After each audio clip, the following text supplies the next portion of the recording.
Hey guys, a quick word on raw food. It's not like the people who are raw long term are doing it just to be raw, just to prove a point. You develop food intolerances the longer you're clean. So if you are born drinking dairy from cow milk, you're gonna build up a tolerance to it. In the same way an alcoholic builds up a tolerance to booze. They can drink a lot more booze than someone who doesn't drink booze.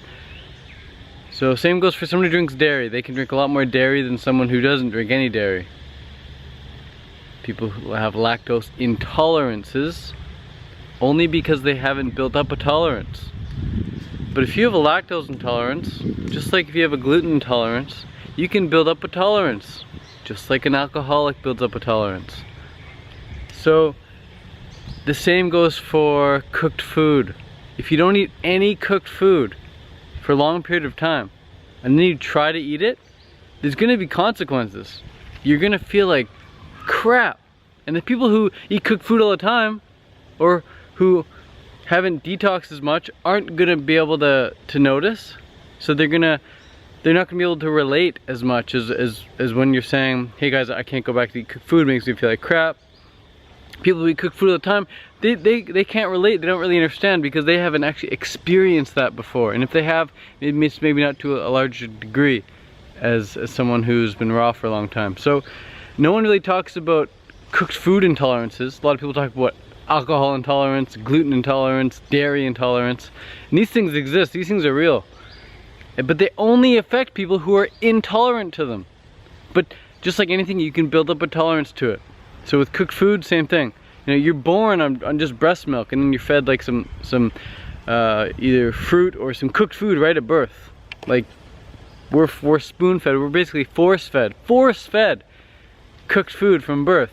You see tons of babies spitting out the food, blah blah blah, the food all over their face, all over their body, all over their plate, all over the place, all over the napkin.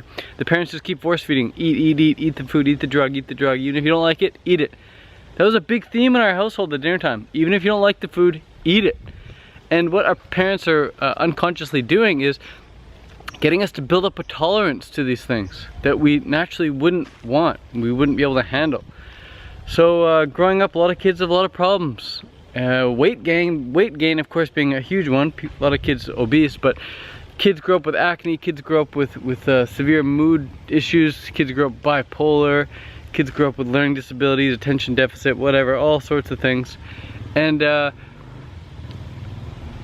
parents don't think that what you're putting in your body is important. And yet you go to the doctor and the doctor's like, here, take this pill, put this in your body. And the parents are like, oh yeah, great idea, take this pill, put it in your body. But the food you're eating that you're putting in your body isn't doing anything.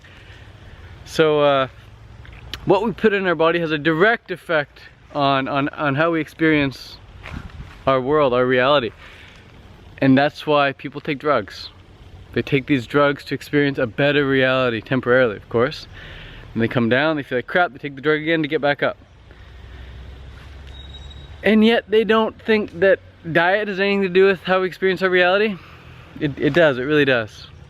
So the people who are raw long term, not necessarily doing it just to be raw, we do it because we have to be. We can't go back. We can't go back to the heartburn. We can't go back to the indigestion.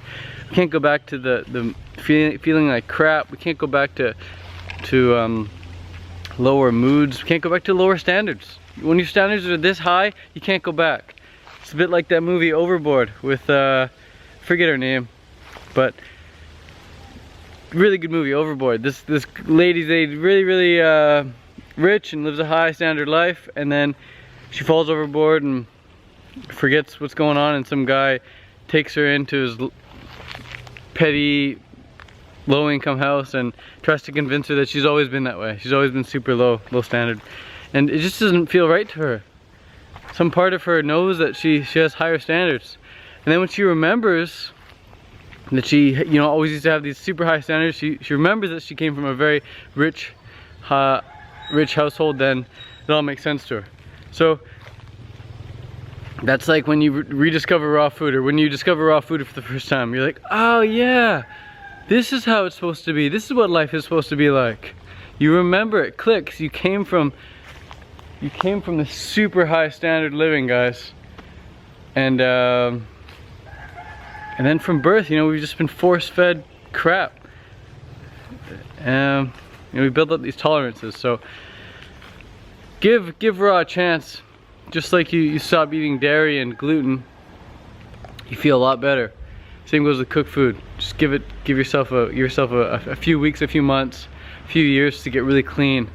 And after all that time, if you don't feel like sticking around, you can go back to eating what you want. But once you clean it out of your system, you can't go back. You really can't go back.